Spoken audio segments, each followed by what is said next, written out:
Variety posted an article that kind of covered, just the recent fiasco that Marvel has been under, releasing a whole bunch of different new stuff that we hadn't seen. But I think a few years now, we've been seeing the cracks in Marvel, seeing kind of it on a downward trend. I think it's quite evident to say so, even, based on the financial perspective, the quality perspective, everything is trending downwards. So we got a little bit more confirmation of that. I'm going to try and break this down through the different parts of what the article covered. And I'm going to be reading, different quotes and stuff from the article, just to provide some context to whoever's listening right now, and to just for you guys, just so you know. True, but we should say that these aren't facts necessarily. They are more like it's revealed things that we may or may not be true. I have heard some people who come through the line work saying X, Y, and Z isn't true in this. Okay. We don't know. Right, yeah. If I cover anything that you've heard that, just say that, because I haven't heard anything from that. But it is coming from sources and insiders and stuff. It's not directly from Marvel, and Feige and stuff haven't commented on this article.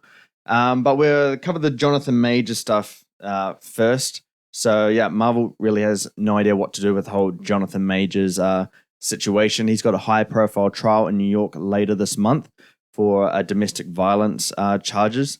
So Jonathan Majors insists that he is the victim, but the damage to his reputation and the chance he could lose the case has forced Marvel to reconsider its plans to center the next phase of its sequels and spin-offs and all that stuff around Kang the Conqueror.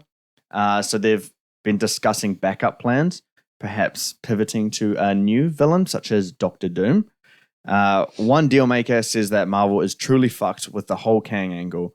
And he's seen the last episode of Loki, and he says that they haven't had a chance to rewrite until recently because of the writer's strike. So that person doesn't see how they can move. They don't see a path how they can, go forward with Jonathan Majors as Kang. The source also says that regardless of the actor's legal issues, Marvel already considered moving away from Majors' led multiverse saga because of the box office performance of Quantumania. And he's just saying that it gave people pause given that Quantumania didn't exactly land. So what do you guys make of this? And what do you think they should do? Well, don't blame the box office results for Quantumania on Jonathan Majors, because that's not the reason why it flopped. It was because it was a fucking shit movie. In regards to it, is a bit sad. I think Jonathan Majors is a fantastic actor, and what he's done in Loki and as Kang in Quantumania, he's played the same character but 3 different versions in 3 different unique ways, which is very hard for an actor to do, let alone this. So hopefully he's not guilty as a consumer, because I want to see him more of what he can do as this character, and I think he can do amazing things with it. But I said it before, and I think it still rings true for now, is that you can still recast him. I mean, the only things he's been in is Quantumania and 2 seasons of Loki. Yeah. How many people have really seen Loki, and how many people, no one has seen Quantumania. So perfect to just recast and keep your original plans of Kang, but just with a different actor. It's not too late to do that, so that's probably the better version rather than trying to rewrite an entire saga when we're already midway through. Right. It's just, might as well just set out to the end and then. So not pivoting to a new villain, but just recasting Kang in general. Yeah, because it's not too late. He's only been in 3 things. Yeah, and this is the multiverse saga. This is the easiest saga ever to recast anyone. So I mean, if they did it to Rhodey, do it. Yeah, it's still early. You might as well do it now. I think his reputation is too tarnished, regardless of where the court case, wherever the court case goes. I think his reputation is tarnished. He's been dropped by, I think, all his publicists. And his recent movie is put on hold indefinitely. Yeah, I forgot the name of it, but we discussed it last week, I think. Yeah, so it'll be interesting to see how it plays out, but I don't know. I don't see them moving forward with Jonathan Majors. But what do you think they should do in this case? I mean, I'm surprised you guys are saying they should drop him, because I strongly feel that they should wait until we see the result of this trial, right, before they make a decision. Yeah, I agree with that. I don't know how long this trial will be. Yeah. But if we get a preliminary result which indicates his innocence or indicates his guiltiness, then I think that should be the deciding factor. I think, as much as I understand studios dropping actors when there is a controversy, like a court case going on, like with the Amber Heard Johnny Depp situation, I also think that it's important not to make snap judgments just because those things are happening. It's not to, and Marvel has fallen, or at least Disney has fallen into this mistake many times before, where they've fallen into this trap of booting someone out, and then regretting it, and then trying to bring them back in. So I think wait it out a bit, see the result a bit, and then maybe just move forward with it in a more like paced way, right? A safer way. Yeah, well, we saw the whole James Gunn thing. I remember those tweets kind of coming to the surface again, and then I remember I was beside you when I discovered this, and I was like to you, dude, I think he's going to go. I think Disney's going to let him go. Next day, he was gone. And then they're all scrambling around, what do we do with Guardians 3? And then they bring him back, and then they lose him to DC. And he created their only success for the year, which is Guardians of the Galaxy 3. And now he's the head of DC's new plan moving forward. So you've lost one of your best directors. Well, self-fulfilling prophecy in a way. Like, you boot him out, and then you've created this new sort of branch, in a sense. Branch. But, I think, what does this mean for the future of Marvel Studios? Truly, I don't think it changes anything for this current phase. Should I say phase, or should I say saga? Saga. Because we're on phase 5. But it doesn't change the saga, in my opinion. I think the saga is a mess. With or without Jonathan Majors. I don't think his involvement in the saga changes any of that. It just makes it a little bit more of a mess if he's gone. The messy thing about waiting for, I guess, a court case verdict, and I do agree with that. I guess Marvel should probably write versions of the saga and Marvel based on all kind of possible outcomes, just so they can quickly pivot to whatever direction when we get a result. But the thing with Jonathan Majors is that the court case focuses on one charge of domestic violence. Since that, other people came out about Jonathan Majors and his, I guess, abusive tactics. One of them worked on Ant-Man Quantumania. So there are other issues there which I think affects the reputation beyond just this court case thing. But we'll see what Disney does. They have more problems on their hands right now. Obviously, one is going to be the Marvels. Obviously, the box office is going to be a factor there. So with the Marvels, they didn't build on the success of Captain Marvel. They incorporated Monica Rambeau from WandaVision, Miss Marvel from her Disney Plus show, and apparently this move resulted in 4 weeks of reshoots to bring coherence to a tangled storyline. So it initially wasn't meant to be like that, and then they did do that. So late scrambling to get that movie to, come to fruition. Apparently eyebrows were raised again when the director, Nia DaCosta, began working on another film while the Marvels was in post-production. So she moved to London earlier this year to begin prepping for her Tessa Thompson drama called Hedda. And then in June, Marvel, which traditionally only solicits feedback from Disney employees and their friends and family, took the uncharacteristic step of holding a public test screening in Texas in which the audience gave the film middling reviews. So it seems like the Marvels is doomed. But there's also a lot of problems in here and just like keeping, projects just, from the start, forming the concept and then all the way through the execution. It's just, at the beginning, pre-production, like a tangled storyline, reshoots, the director going away. Like, what do you make of the Marvels kind of? I will say this. From what I remember, Nia DaCosta did actually deny this part. Oh, really? She said this is exaggerated, and her leaving for a project is very common for directors because it was through the editing stage or through the post-production stage. Then they made the changes. Right. I think it's also probably important for us to not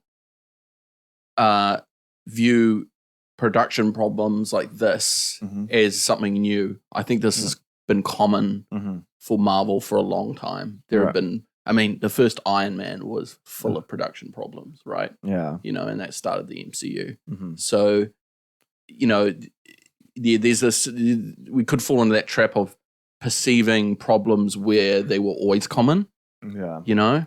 But I do think that part about the audiences giving it middling reviews is probably true. Yeah. I think that the result is that this movie is probably not going to capture audiences in the way that they had hoped. Yeah.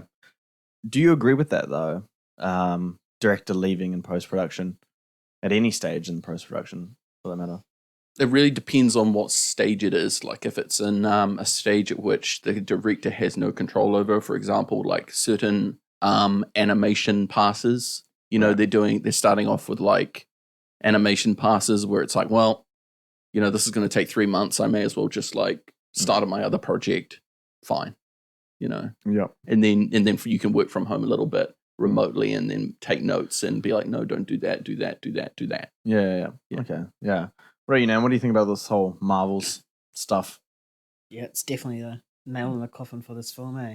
Especially with the audience as well. I think, I think it's quite similar to Aquaman at the moment. I think that had test screenings and it's been getting awful reviews. This sounds pretty much similar. So pretty much everything about this film has just been negative at the moment. You know, they're showing like big cameos in order to get people into the film. Just goes to show how desperate they are, and Marvel clearly can see that this is not going to be a success for them. In regards to the director leaving, during it, I have the same thoughts as Khyan. If they're no longer involved, they might as well go off and start working on another project. And if they do come across anything, they can just give out tips here and there. Yeah. A question to follow up for both of you on that one. Do you think the really good directors, I'm not saying Neil DeCosta is not a good director, but other directors, and it may be unfair because they're not working on studio movies, Martin Scorsese, Denis Villeneuve, Guillermo del Toro, do you think they would leave at any point during the post-production of their films? I think it's a bit different because those three that you mentioned, when they direct a film, it's usually a passion project, especially Martin Scorsese. He doesn't quite work for a franchise type studio or stuff like that. And Villeneuve, his past 2 films were Dune, which he was a big fan of. So I feel that they want to be heavily involved throughout the entire stages of that process. If it was someone like, say, Christopher Nolan during The Dark Knight, you know, that's somewhat of a franchise, so it could be a bit more relatable. But I think with those directors, I think they're just very passionate in their work. I just mean directors along those lines. So Christopher Nolan's a good one. Do you think he can leave at any point during post-production of Dark Knight? Or if we'd heard reports about that, would we be like, oh, it might not be as good? They're the type of directors to do that because they exert such power over the production process that it's a combination. Like it's what Nayan says, it's their passion project, it's their film. Yeah. They're very, very hyper-perfectionist directors, whereas whoever is coming in to produce a Marvel film, they know it's not entirely theirs. Yeah. They know that it's a partnership in a sense. A what, sorry? A formula. A formula, exactly. Yeah. They know they're walking into a formula, a strict formula. So, of course, like there's always that part of them that goes, it's not entirely mine. Yeah. I'm more of a guide than I am a birther of this film. Yeah. I mean, I'd ask if the MCU should be choosing more directors who have more of a passion project sensibility to them in terms of coming into like new projects. But I'd wonder about something like James Gunn, which Guardians of the Galaxy, all of them are kind of passion projects of his. I would like to know if he ever left during post-production or who was always on board with it. How much creative control did he have? Because we would remember in Phase 3, we had a lot of kind of movies that, Marvel allowed a lot of creative control through a lot of those movies. And why is it all of a sudden now that they're like, no, it's like Marvel's going to kind of take over and do their own thing. You go do whatever you want. Can you rephrase that? How do you mean? I kind of got twisted up in my words there. Yeah. Well, in Phase 3, there was a lot of movies which clearly had directors taking reign over creative control. Marvel allowed that. And so I would imagine a lot of those directors stayed around for post-production, made sure it was to their liking and their vision. So why is it all of a sudden now in phase 4 or phase 5 or whatever phase we're in that, we're saying, or you guys are saying that, oh yeah, they can just leave. Marvel takes over during post-production, so they're allowed to go. I mean, that's implying that directors of the past in the previous stages it is but did they? Is that true? There were always quotes about, oh yeah, Taika Waititi had creative control on Ragnarok and but I think we all know Black that Panther. The creative control has an asterisk at the end. Like it's not full creative control, of course. Yeah, Feige is the headmaster of it all. He guides the ship in its entirety. So yeah, but in terms of creative control, I think Feige allowed and trusted his directors to go off and do their own thing. But they still had to stick within the formula, no? Within that Marvel formula. I would assume within a formula. I don't know the intricate details, but I can't imagine the directors like Coogler leaving in post-production of Black Panther. I don't know if it's good, because if it's something that's happening now and the quality of Marvel movies are going down right now, maybe it's better if the directors stay around for post-production too. Maybe it is. Execute visions. I don't know. I think the whole production process of movies is very long and complicated. On average, it takes about 2 years to produce a film. Yeah. And in that time, as the director, you're expected to be there in that entire 2-year span, even though there are periods of the filmmaking process that do not require your attention. That's the interesting part. It really comes down to whether or not it requires your attention. James Gunn was producing Guardians of the Galaxy 3, Peacemaker, and the Suicide Squad pretty much simultaneously. I think perhaps it might be about location. Moving across the world to go to London rather than being able to just drive to Marvel Studios and meet up with the creative team or something like that. Yeah. So perhaps that may be the issue. But we got really into that conversation. But we're going to move on to some other issues regarding staff, visual effects, script development, more issues here. So apparently, a source has talked about Kevin's real superpower. His genius has always been in post-production and getting his hands on movies and making sure that they're finished strongly. And these days, he's spread too thin. And that's just because there's just too much content. He can't focus on it all at once. Feige isn't the only person showing signs of strain. Marvel's entire VFX battle including staffers and vendors, struggling to keep pace with a never-ending stream of productions. This past February, when the credits rolled at the world premiere of Quantumania, shock rippled through the Regency Village Theatre in Westwood over some shoddy CGI. There were at least 10 scenes where the visual effects had been added at the last minute and were out of focus. It was insane, and the veteran power broker who said this said that it was something that they've never seen something like that in their entire career. Everyone was talking about it, even the kids of executives were talking about it. So Marvel VFX workers recently voted unanimously to unionize in September. They were fed up with 14-hour workdays and no overtime, sparking an industry-wide trend. The VFX logjam has been evident for some time. Final VFX shots for WandaVision and She-Hulk were inserted after they debuted on the Disney Plus platform. She-Hulk VFX issues were a sign of a deeper rot, namely the oversight on script development. In the original She-Hulk script, the transformation from Tatiana Maslany's into her Hulk character didn't happen until the 8th episode. So Marvel realized that the scene needed to be in the pilot episode when she became Hulk to allow audience to see the character's backstory early. So that meant that the VFX team was tasked with fixing the mess in post-production. The so-called bad VFX we see is because of half-baked scripts. That is Kevin and even above Kevin. This is what one of the sources was saying. These issues should be addressed in pre-production. The timeline is not allowing Marvel executives to sit with the material and oversee scripts like they used to. Mm-hmm. And this is all happening while Marvel bleeds money due to these balloon budgets, including what was revealed to be around $250 million budget for She-Hulk. Yeah, see, that's crazy. Yeah. That's I think I read somewhere saying that the first episode of She-Hulk cost more than the final episode of Game of Thrones. Yes. Which insane. is bananas. Yeah. And I don't know if that says something about HBO's fantastic budgeting or Disney's terrible budgeting. But either way, I think it shows that they're producing stuff that is quite literally at, cinematic level across 7-hour period. So that's the average miniseries length, 7-8 hours. Yeah. Well, maybe less than that. There's not eight episodes. There's usually six. Are you talking about the average or the average Marvel TV series? Yeah, it's about 6 episodes. Yeah, about 50 minutes. Yeah. Yeah. So 5 hours of content. Yeah. Plus all the Marvel movies they're producing, which they have ramped up in recent years. Mm-hmm. It's too much for the teams that they've established to handle, and it's too much for Feige. Yeah. It's way too much for Feige. And you got to understand the scripts for these TV series, they're so much longer. Yeah. They're 2 or 3 times as long as a movie.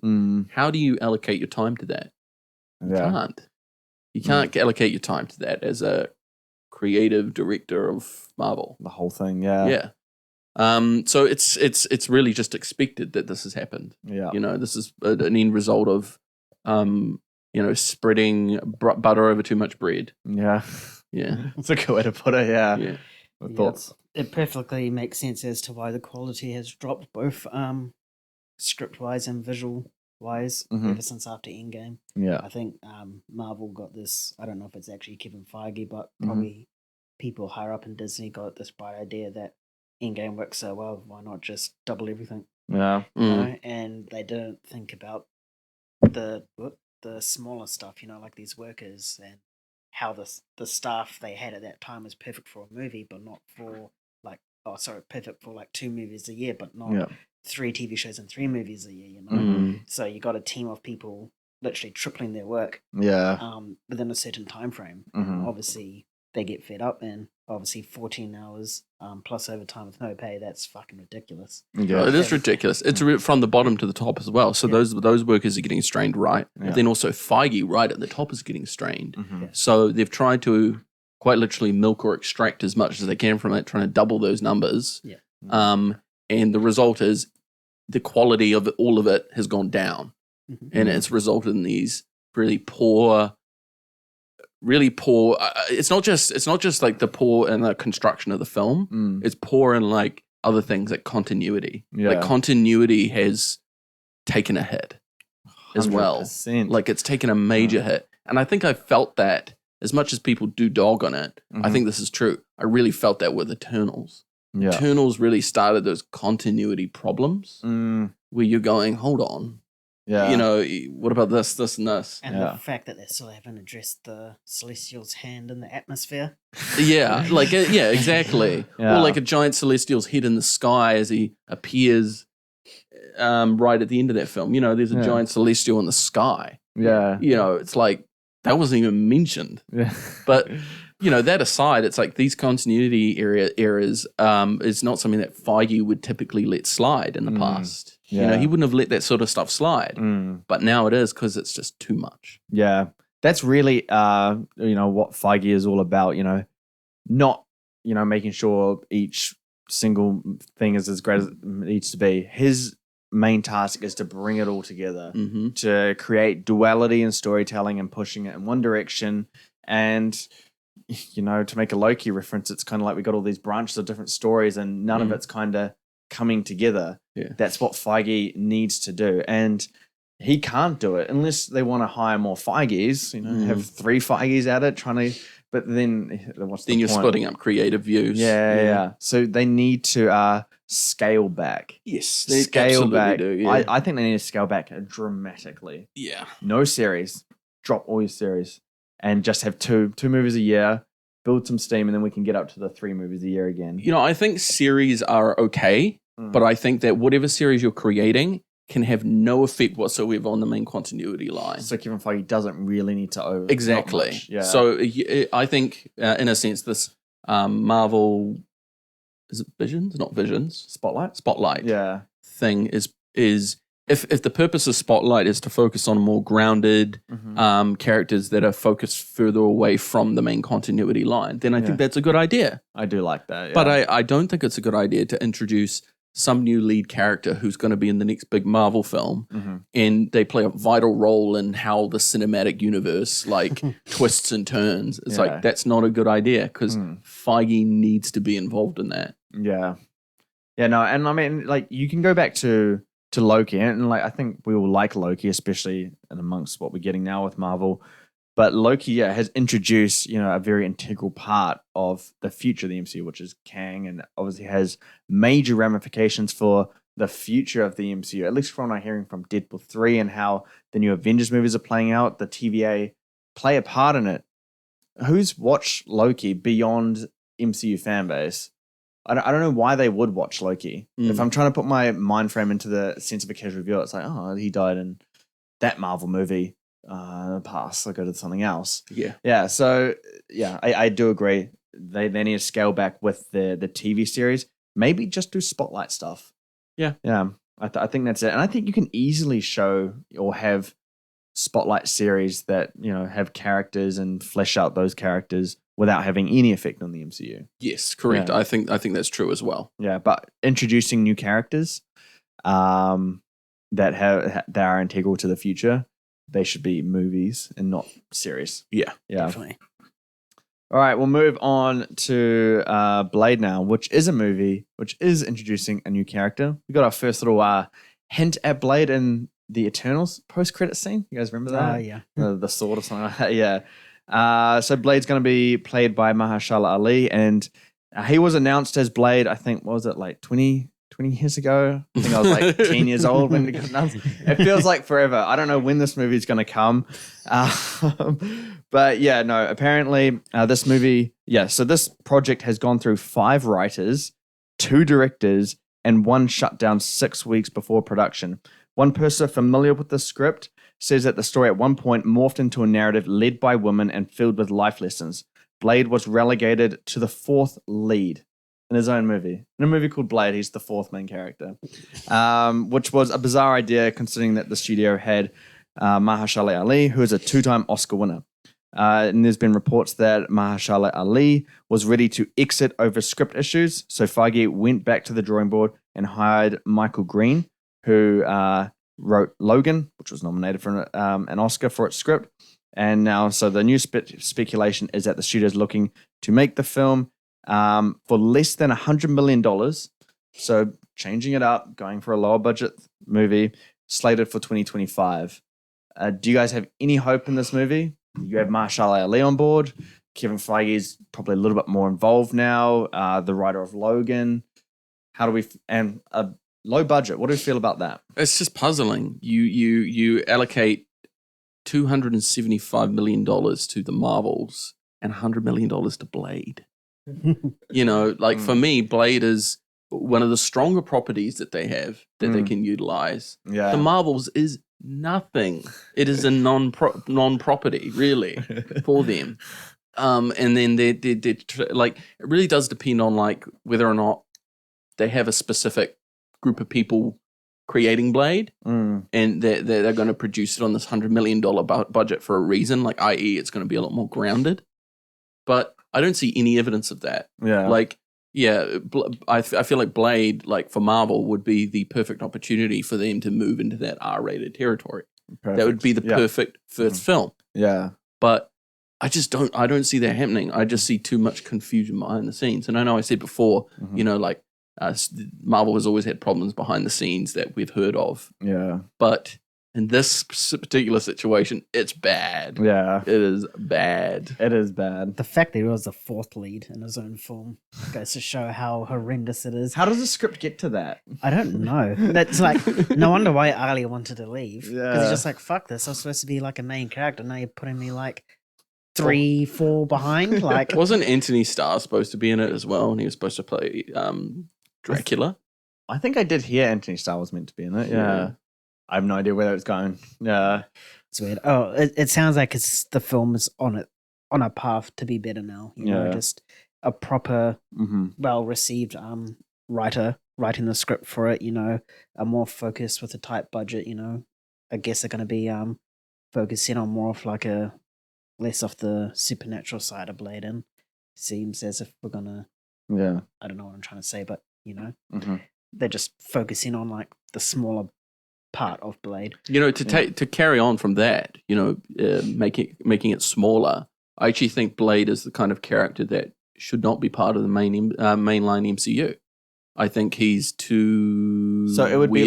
be like what DC does with Joker and the Batman, like Elseworlds, where it's like those characters, but they're in their own universe. Essentially what Daredevil and all that sort of stuff are at this time. Oh, right. Where they're more, he's more in this MCU spotlight. Oh, yeah. Thing. Yeah. Where he doesn't affect the mainline MCU. I actually think Blade will work better as a series as well. Yeah. In that more Daredevil tone, the one that they're doing with Echo. Yeah. Which we'll get onto, yeah. Yeah, no, 100%. Yeah, I mean, I don't know how Blade became a fourth lead. I don't know how scripts can really get to this point. I just hope with a budget less than 100 million, we're going to go to something more grounded, more character driven, and just something where it's not so reliant on visual effects and multiverse madness kind of stuff. But I mean, I don't know if that's going to happen. I can imagine Blade, and then Spider-Man swings in, and then Wong shows up, and Shang-Chi's there, and it's like, oh, it's a big event team-up movie again. Yeah. Like every movie has to have like a crossover or something. I think there's a perfect opportunity to get into the R-rated territory. Good time to trial it out, see where it goes, see if it can be a success. And I mean, you can have some kind of MCU Easter eggs thrown into Blade, no problem. But yeah, make it really grounded and kind of violent and perhaps even gorish. If they went R-rated, I could be sold on a Blade movie, especially with Mahershala Ali. With Mahershala Ali, and especially if Anthony Starr was a vampiric villain. Like, see, that would be very, very exciting. Yeah, but I just don't see them going down that alley. I mean, we have Deadpool coming out, which is supposedly R-rated, right? I don't know. I've heard mixed things. Yeah. See, I feel that changes all the time. Yeah. I feel like Disney will buckle like they always do, and they won't make it R-rated. Oh, yeah, Deadpool 3 is meant to be a huge event movie. Yeah. So I don't think they'll go with the R rating for that. No. Even though Logan and Deadpool have had both R ratings to it. Yeah. I think this is the perfect time, based on all this information we got, for Marvel to take more risks. Yeah. I mean, the MCU is backed on taking risks. With risks with different properties like Ant-Man working and all that kind of stuff, and a cinematic universe, that was a risk at the start. Mm-hmm. I mean, stuff like hiring Robert Downey Jr. as Iron Man turns out to be one of the greatest casting decisions of all time. Mm-hmm. Was a risk at the time, though. So maybe it's the perfect time to take risks. And then you might get an audience coming to an R-rated movie. Yeah. So, I reckon it's worth the risk. And I think, like you said, Khyan, Blade is the perfect one to really dive into that. I don't really care if Deadpool is R-rated or PG-13 or whatever. It doesn't, but all it really does is spell whether or not they intend to commit to certain things. Intend to commit to R ratings. Yeah. That's all it spells. And perhaps the most bizarre news of this entire MCU breakdown is that sources say that there have been talks to bring back the original gang for an Avengers movie. This would include reviving Robert Downey Jr.'s Iron Man and Scarlett Johansson's Black Widow, both killed off in Endgame. And let's remember that in comic books, beloved characters are often killed off and resurrected all the time. The studio hasn't yet committed to this idea, and if it were to commit to that idea, they'd have to bring the actors back, which wouldn't come cheap. So the fact that they're even considering or discussing this, or even the ideas in the room, they've hit the panic mode button now. What do you guys think of this idea?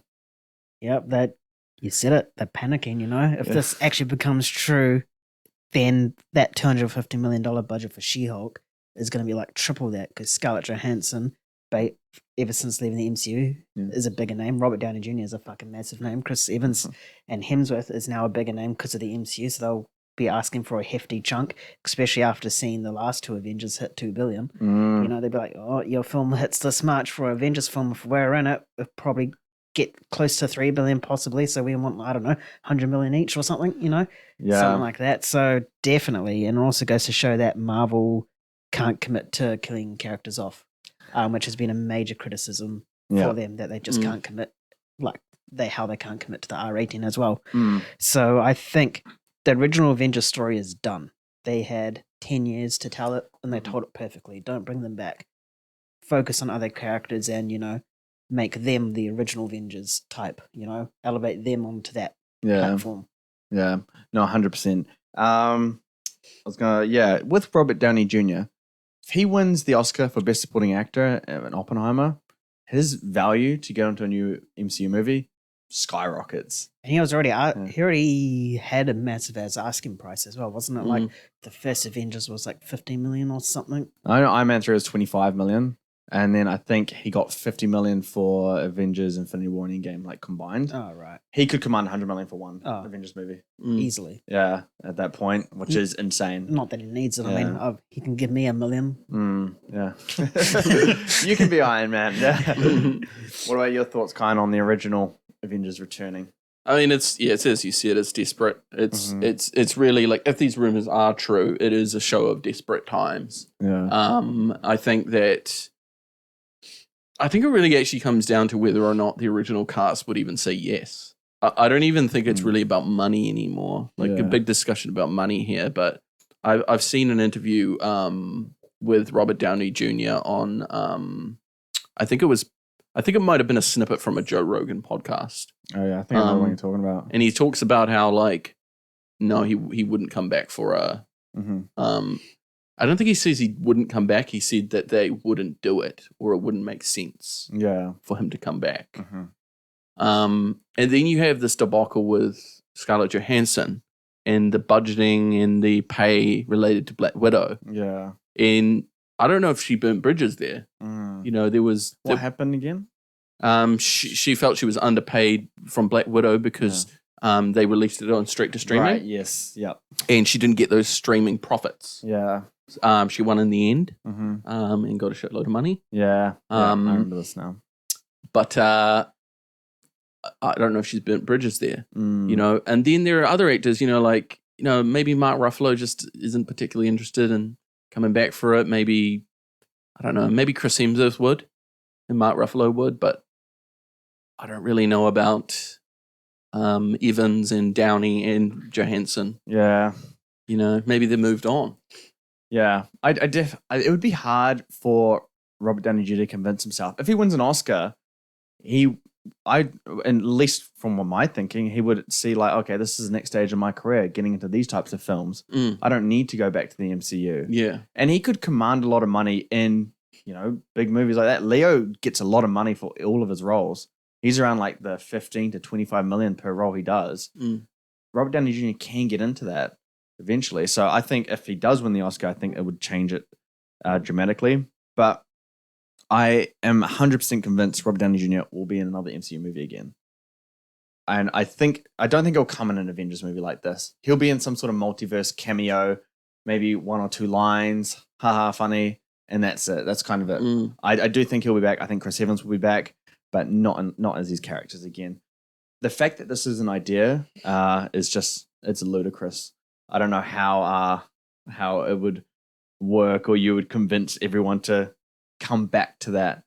Yeah, as you said, Nan, they're dead. They should remain dead. The characters. Yeah. Yep. But yeah, that's the panic mode for Marvel. So we'll move on now to another MCU thing, and that